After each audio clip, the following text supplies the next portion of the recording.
जैसे तैसे करके बाइक तो ले ली।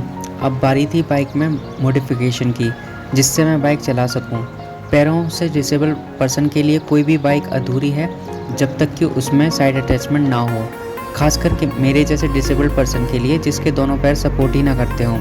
हम न्यू बाइक परचेज़ करते हैं तो सबसे पहला काम होता है उस न्यू बाइक पर सैर सपाटा, न्यू बाइक की वाइब्स को फील करना, उसकी रोड प्रेजेंस चेक करते हैं और भी बहुत कुछ। बट मेरे साथ ऐसा नहीं था दोस्त। इस बाइक को लेने से पहले और बाद में भी मैंने इस बाइक को चला के नहीं देखा था, कोई टेस्ट ड्राइव भी नहीं ली थी। भाई पैरों की डिसेबिलिटी की वजह से चलाता भी कैसे। बाइक लेने की ऑलमोस्ट 3-4 महीने तक बाइक यूं ही घर पे खड़ी रही थी। लोग कहते भी थे बाइक तो तूने ले ली बट इसको चला भी पाएगा कभी, बेच दे इसे और स्कूटी ले ले। वैसे बाइक लेने की एक अलग ही स्टोरी है, वो मैं आपको किसी और दिन शेयर करूँगा। मुझे सभी सजेस्ट करते थे कि स्कूटी ले ले, वो कंफर्टेबल रहेगी, बाइक नहीं चलेगी तुझसे। बट मुझे तो बाइक का कीड़ा लगा था तो बाइक ले ली। मैं भी सोचता था कब चला पाऊँगा इसे। बाइक खड़ी रहने का एक रीज़न था कि मुझे कोई ऐसा बाइक मॉडिफायर नहीं मिल रहा था जो मुझे मेरी पसंद का काम करके दे दे।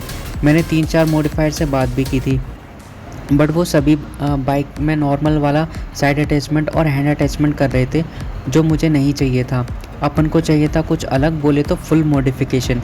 फिर मुझे ऑनलाइन पता चला करोल बाग में कोई बाइक मॉडिफिकेशन की शॉप है, वहाँ कुछ बात बन सकती है। बस क्या था, मैंने उनसे कांटेक्ट किया और पहुँच गया अपनी बाइक लेके।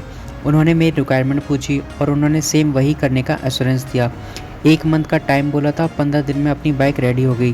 बाइक में मॉडिफिकेशन हो जाने के बाद मुझे लगा था बाइक तो आज ही लिया है मैंने, वैसे ही जैसे पहले दिन शोरूम से लेते वक्त हुई थी, क्योंकि अब मैं उसे चला जो सकता था। अब तो हाथ रेस पे और इरादे आसमान के। बाइक रेडी होने के बाद जो इसका लुक है वो और भी अच्छा हो गया था। इसका मॉडिफिकेशन यूनिक है और बाइक पे सूट भी करता है। भैया ने बाइक में बहुत बढ़िया काम किया था, बोले तो फुल सेटिस्फेक्शन वाला काम। बाइक में क्या क्या मॉडिफिकेशन है इसकी डिटेल मैं आपको एक अलग व्लॉग में शेयर कर दूंगा। मैंने इससे पहले कभी बाइक नहीं चलाई थी, तो 1-2 दिन की अपने भाई से ट्रेनिंग ली और फिर क्या था, मेरी बाइक अब चलती नहीं उड़ती है। बाइक को चला पाना मेरे लिए बहुत सेटिस्फेक्शन की बात है। ये मुझे एक कॉन्फिडेंस वाली फीलिंग देती है। एक डायलॉग है ना, it is not just a bike, it is feeling. मेरे लिए सिर्फ एक लाइन नहीं, सच में रियल है। एक हैंडीकैप के लिए सबसे बड़ी जो प्रॉब्लम होती है वो होती है घर से बाहर निकलने की।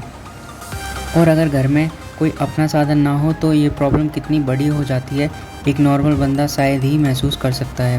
पहले स्कूल और फिर ऑफिस के लिए मैंने पब्लिक ट्रांसपोर्ट यूज़ किया है, उसके क्या एक्सपीरियंस रहे हैं वो बहुत मुश्किल है बता पाना। फिर मैं second hand scooty aviator use करता था, बट उसकी लिमिटेशन थी। ऑफिस आवर्स से कुछ टाइम निकाल कर इधर उधर जाना हो, कुछ काम से भी जाना हो, लॉन्ग राइड शॉर्ट राइड, तो वो भी नहीं हो पाती थी। बट आज मैं वो सब कर सकता हूँ। मेरी इस बाइक ने वो मेरे लिए पॉसिबल कर दिया है। अब क्या दिल्ली और क्या Jaipur. Thank you for watching. Video अच्छी लगी हो तो सब्सक्राइब करें, लाइक करें और अपना सपोर्ट बनाए रखें। Love you.